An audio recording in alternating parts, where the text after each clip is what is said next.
Hi everyone, greetings from the sunny Gold Coast in Queensland. My name is Professor Nick James. I'm the Executive Dean of the Faculty of Law here at Bond University. Meg has asked me to speak to you about legal education and my work in the field of legal education.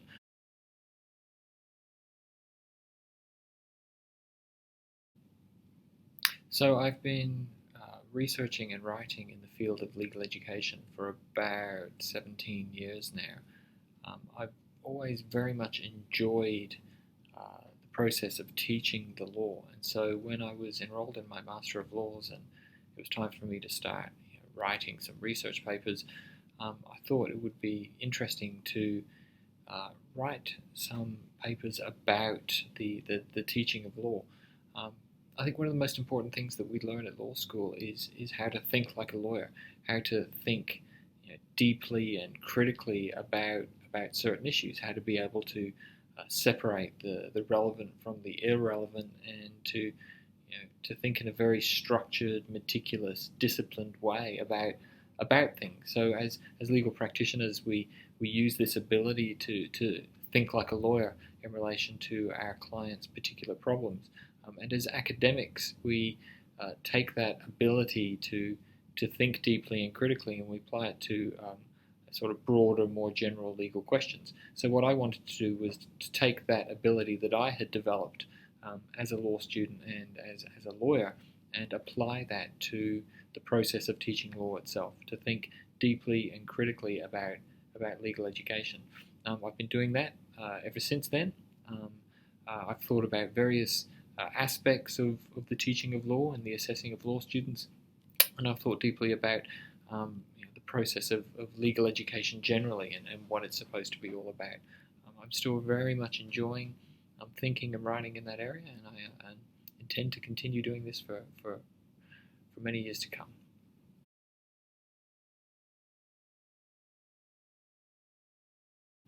I take a very student-centered approach to teaching. I think traditionally the teaching of law has been very content-centered. So teaching law is all about making sure the teacher covers certain content and make sure they get through a certain list of topics, and it adopts what is sometimes referred to as a transmission model of education, where teaching is really about the teacher transmitting into the heads of the students the teacher's own perfect knowledge of the law. For me, the reality of teaching and learning is quite different to that. Students don't show up into the classroom with empty heads waiting to be filled by the teacher's wisdom. Rather, learning is something that the students do. So the student actually takes on board what the teacher has to tell them, combines it with what they learn about the law themselves through their own research and online and through popular culture, mixes it up with their own personal history and opinions and experiences, and constructs for themselves their own understanding of the law. And so my role as a teacher isn't to stand in front of the classroom and tell the students what the law is. Rather, it's to create a set of conditions where the students are best able to build for themselves their own personalized understanding of the law. So what becomes important for me then is doing whatever I can do to engage students in the subject matter of whatever it is that I'm teaching them. And often, I try to do this by making it relevant for them, making it authentic, making it practical, making it funny, any way that I can make sure that the students take a personal interest in what it is that I'm trying to teach. The other aspect of my teaching philosophy is that I take great interest in encouraging my students to think critically about the law. I don't want my students to just accept what they're told about the law, by whether it's by their teachers or by other lawyers or even by judges. Students are capable of forming their own opinions, and I think that is the way in which the legal system and society at large is going to be transformed and improved for the better, is if the students who graduate from law school aren't people who are just going to slot into the existing system by getting a job as a hardworking and diligent lawyer and ultimately never really engaging with the process of law reform and social reform. Instead, what I want is for law students to go out there and have fulfilling careers and get jobs, of course, but also be the kind of people who do think critically about the law and, where appropriate, participate in the process of improving the law and improving society, making the world a better place.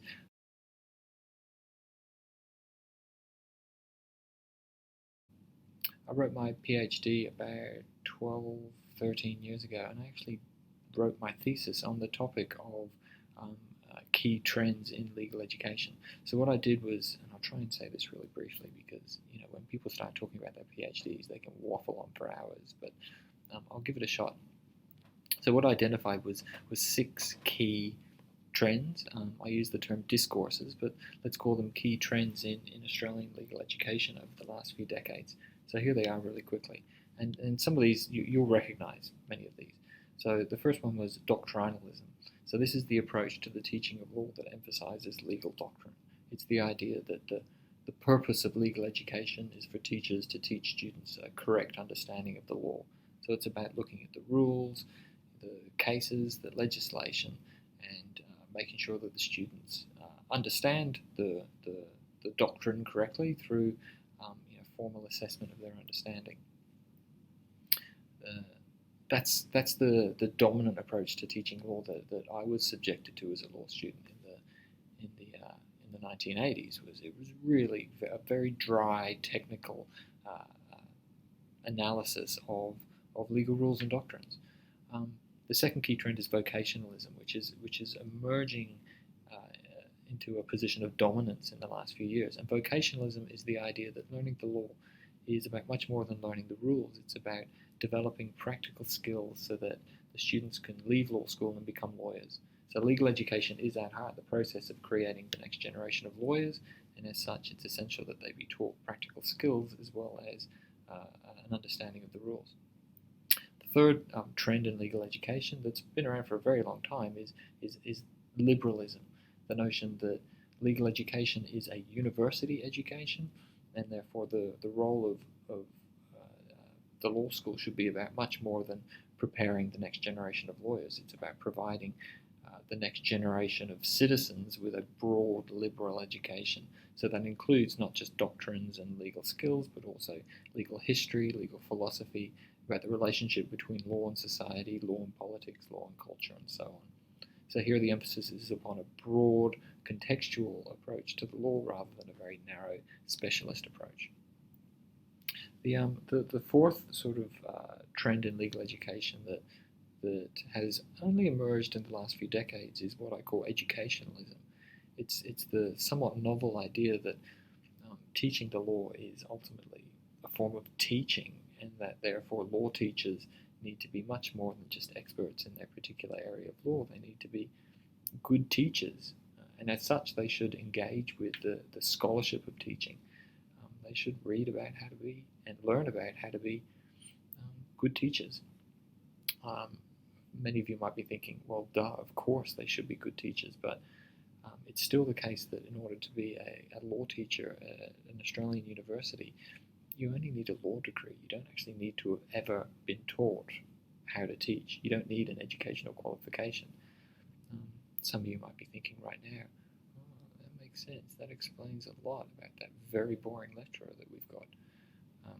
So in the last few years, we're seeing this sort of growing trend in legal education for law teachers to actually learn about teaching and develop their teaching skills and acquire teaching qualifications.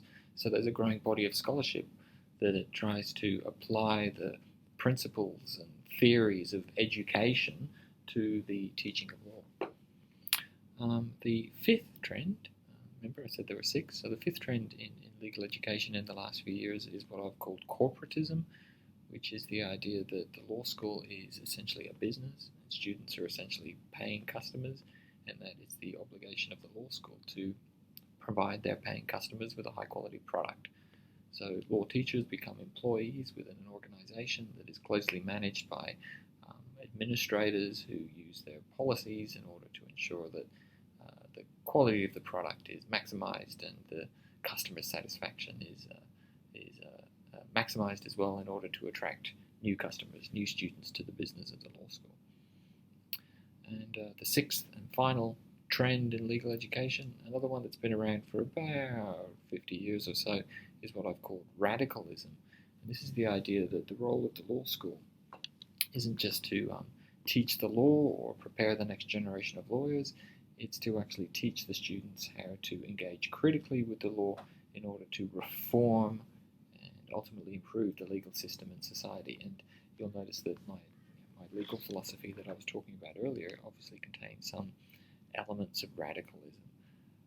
Now these six discourses, doctrinalism, vocationalism, liberalism, educationalism, corporatism, and radicalism, sort of compete for dominance within the field of legal education. And so legal education in Australia is characterised by the tensions between these different ideas about what legal education is supposed to be about. I think it's overly simplistic to try and identify particular law schools as being aligned with particular trends or discourses, and I think it's even too simplistic to try and identify which of your professors are aligned with a particular approach, although sometimes it appears, Professor A here is clearly a vocationalist. They're always going on about how this works in practice and developing skills, whereas Lecturer B over here is clearly a liberal law teacher who's always going on about philosophy and history and culture, and that Professor C over there is clearly a radical law teacher who's constantly trying to get us to work in law clinics and help the marginalised and disenfranchised and get out there and engage in law reform. I mean, it can be a handy tool for categorising law professors, but at the end of the day, I think these six discourses sort of compete for dominance within the practices of particular law teachers, within particular subjects, within law schools, and it's more useful to think of the tensions that exist between them rather than of a particular law teacher being aligned solely with one particular trend or discourse.